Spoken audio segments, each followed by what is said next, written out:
Vídeo 3 del tema 10.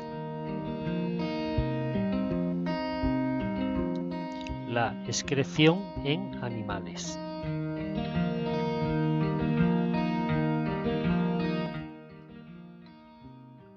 Comenzamos este vídeo 3 del tema 10, que vamos a hablar de la excreción en animales. La excreción es una necesidad que tienen los animales porque del metabolismo de sus células pues se originan sustancias perjudiciales que literalmente son venenosas y hay que eliminar. Ya hemos visto cómo se elimina una de ellas, que es el CO2, el dióxido de carbono, que se elimina a través de los pulmones. Sin embargo, sobre todo a partir del metabolismo de las proteínas y de los ácidos nucleicos, se generan muchas sustancias que tienen nitrógeno o sustancias nitrogenadas que es necesario eliminar. Entonces de eso se encargan los órganos excretores. Los órganos excretores, además, vamos a ampliar un poquito, se encargan de la regulación o de mucha más regulación y no solamente de la excreción. Es decir, lo leemos aquí. Así, los órganos excretores se ocupan de mantener constantes las condiciones de su medio interno, que es lo que se denomina homeostasis. Y aquí al lado, a la derecha, os pone que es la homeostasis. La homeostasis es importantísima en los animales.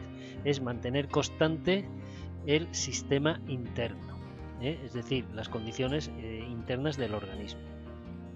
Vamos a ver algunos ejemplos. Por ejemplo, si aumenta la concentración de sales, pues el sistema excretor se encarga de eliminar las sales. Si hay exceso de líquidos, se encarga de eliminar los líquidos, de forma que se mantengan constantes. Pero también en la homeostasis intervienen otros sistemas. Si sube la temperatura, hay que bajarla. Si baja la temperatura, hay que subirla, etcétera, etcétera.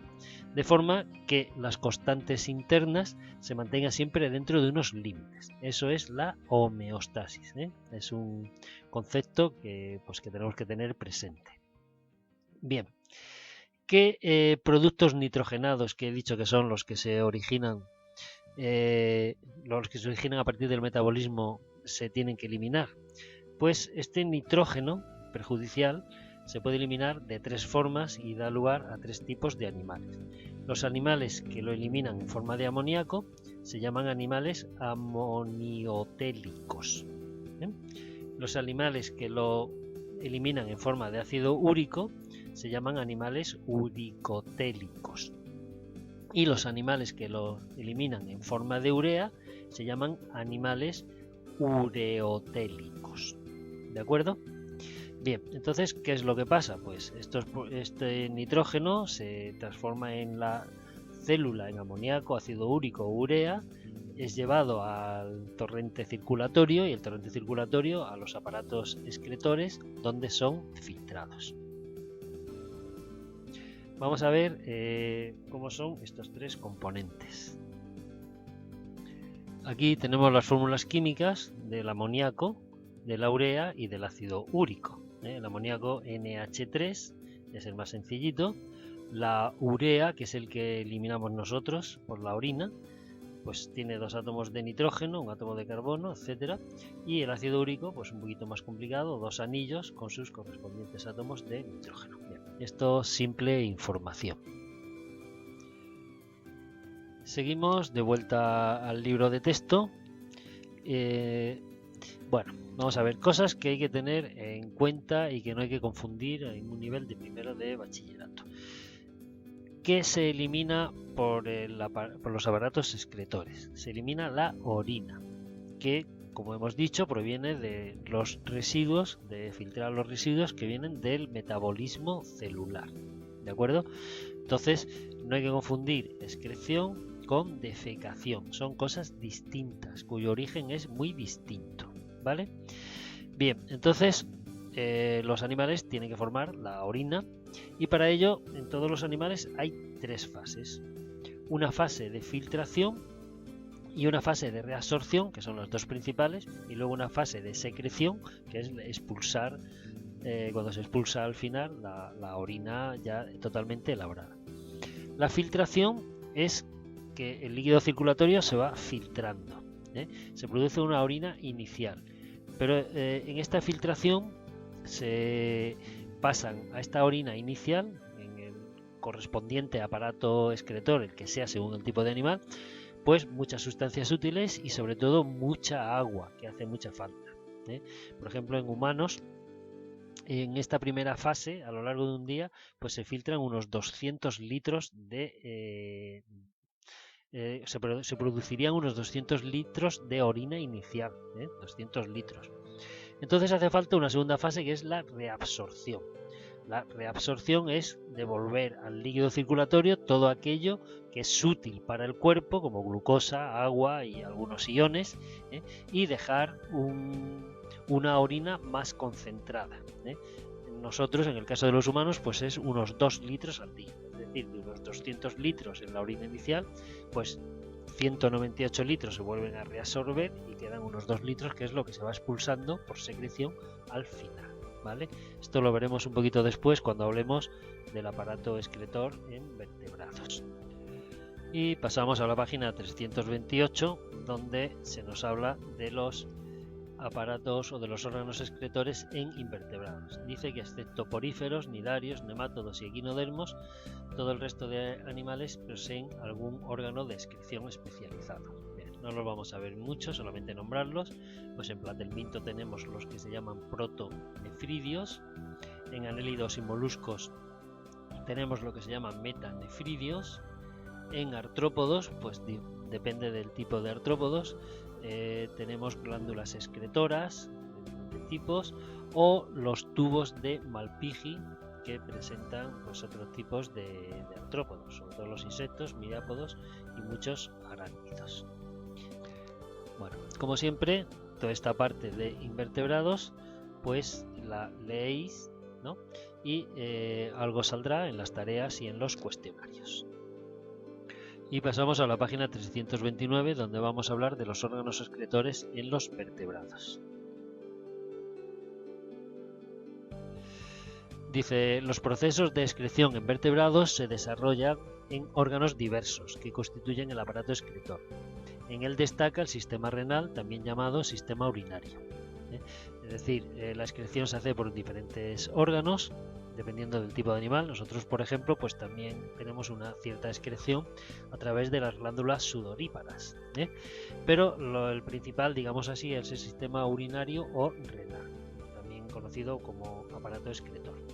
Está formado por los riñones, una serie de conductos que son los uréteres, donde se acumula la orina, que es la vejiga urinaria, y por último la uretra, que sale al exterior, ya dependiendo del tipo de animal. Hay algunos que tienen una cloaca donde desemboca tanto el ano como la uretra, y allí se mezclan las heces, como son las aves, etcétera.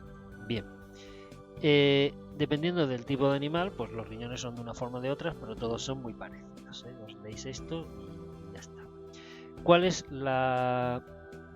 ¿De qué están constituidos los riñones? Pues los riñones están constituidos de unos elementos que se llaman nefronas. Vamos a verlo a continuación. Bueno, aquí tenemos el esquema de un riñón, en este caso de un riñón humano, como ejemplo de riñones de vertebrados, donde tenemos que se divide en tres partes: la corteza, la médula y la pelvis renal. Y en la corteza y en la médula pues es donde se encuentran las nefronas. Aquí tenemos el esquema de una nefrona, que luego lo veremos el esquema de vuestro libro. Un riñón puede tener aproximadamente 1 millón de nefronas, donde entran vasos sanguíneos, arterias, y está totalmente irrigada, donde se va a producir las dos primeras fases de filtración y de reabsorción para formar la orina. La nefrona sería todo esto, un engrosamiento en forma de cucharón donde entra la arteria y toda una serie de tubos que están así un poquito liados. Entonces las partes serían la cápsula de Woman, el túbulo contorneado proximal, el asa de Henle y el tubo contorneado distal. y las nefronas desembocan en un túbulo colector donde van desembocando diferentes nefronas ya la orina formada. Todos estos túbulos colectores o conductos de Bellini desembocarán en la pelvis renal, donde ya la orina sale por el uréter. Bien, entonces resumiendo, en la formación de orina se produce en dos etapas: la filtración en la cápsula de Woman y la reabsorción a nivel de los túbulos. Vamos a volver a vuestro libro a ver esto, lo que nos pone. Bueno, y de vuelta al libro, pues vemos aquí abajo, el esquemita de abajo, pues la nefrona y la formación de la orina, pues donde se explica lo que acabamos de decir así muy brevemente. Tenemos la nefrona con la cápsula de Bowman, los túbulos contorneado proximal, distal y el asa de Henle, el túbulo colector, la arteriola aferente, la arteriola eferente, etcétera, y toda la red de capilares que rodean los túbulos. Resumiendo, en la cápsula de Bowman se produce la filtración y en los túbulos y en la asa de Henle se produce la reabsorción. Recuerdo lo que he dicho antes: en la cápsula de Bowman, en todas las cápsulas de Bowman de los dos riñones, pues se va a producir una filtración de aproximadamente 200 litros al día. La mayor parte de todo eso se reabsorbe en los túbulos con con compuestos que son útiles para la célula. Por ejemplo, aquí en la cápsula de Bowman pasa glucosa de la sangre dentro de la nefrona, pero toda esa glucosa aquí se elimina. Si hay glucosa en orina, pues algo no va bien. Posiblemente ese sujeto sea diabético. Para terminar, si pasamos de página, pues aquí se nos habla de otros mecanismos de excreción en diferentes tipos de animales, como pueden ser las glándulas salinas o de sal en animales marinos, etcétera. Lo vais leyendo y ahí, como siempre, pues de esto que digo que se lee, alguna preguntita caerá en las tareas o en el cuestionario. Y ya para terminar del todo, pues vamos a poner algunas imágenes sobre el aparato urinario o el sistema urinario humano, donde aquí tenemos pues los riñones, los dos uréteres, la vejiga de la orina y la uretra. Encima de cada riñón están las glándulas suprarrenales, que no tienen nada que ver con los riñones, las estudiaremos cuando veamos el sistema hormonal. Bueno, pues como están, aquí vemos que no son totalmente simétricos los dos riñones. El riñón derecho está un poquito más bajo que el riñón izquierdo, etcétera, etcétera. En esta otra diapositiva pues tenemos la estructura del riñón, como lo que hemos dicho antes: la corteza, la médula, la pelvis renal, las nefronas como están, estas estructuras que se llaman pirámides de Malpighi, estas otras que son los cálices renales, etcétera, donde se va acumulando la orina, que va bajando por el uréter hasta la vejiga urinaria, donde se acumula y cuando pues se dan ganas de orinar, se orina. Y en esta otra diapositiva pues tenemos la disposición de las nefronas dentro de la corteza del riñón y de la médula del riñón, como la cápsula de Bowman se sitúan en la corteza y los túbulos y el asa de Henle pues se sitúan sobre todo en la médula. Pueden ser de diferentes tamaños y de diferentes formas, pero todas tienen la misma estructura. Aquí tenemos pues el esquema de la formación de la orina dentro de la cápsula de Bowman. A partir del glomérulo se produce la filtración glomerular, desechos, sangre, nutrientes, agua. La sangre no pasa a la cápsula de Bowman, pero el resto sí. Y conforme va pasando todo este líquido por los distintos túbulos y el asa de Henle, se va produciendo la reabsorción, sobre todo del agua, de los nutrientes, y los desechos se quedan.